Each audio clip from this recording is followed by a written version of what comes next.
اعوذ باللہ من الشیطان الرجیم بسم اللہ الرحمن الرحیم۔ کیا غسل کے بعد وضو ضروری ہے؟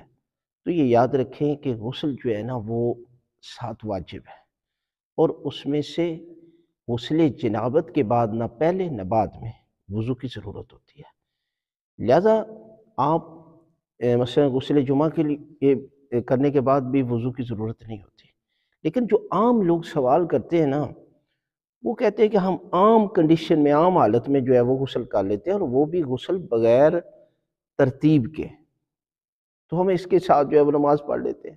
نہیں، انہیں وضو کرنا ضروری ہوتا ہے۔ یعنی غسل جنابت اگر آپ پراپر طریقے کے ساتھ جیسے بتایا گیا ہے کرتے ہیں، مثلا آپ نے نہا لیا اور اس کے بعد سر اور گردن کو دھویا، پھر دائیں سائڈ پھر بائیں سائڈ مکمل پانی، یہ تو غسل جنابت ہو گیا۔ اگر آپ کو غسل جنابت آپ پر واجب تھا، پھر اس کے بعد وضو کی ضرورت نہیں ہے۔ لیکن ایک بندہ جس پر غسل جنابت واجب ہی نہیں ہے، پھر بھی وہ اسی طریقے کے ساتھ جو ہے وہ غسل کر کے تو نماز پڑھ سکتا ہے؟ نہیں، وہ چاہے اس طریقے کے ساتھ کرے چاہے وہ ویسے غسل کرے، اسے نماز کے لیے وضو کرنا ضروری ہے، لیکن غسل جنابت کے بعد وضو کی ضرورت نہیں ہے۔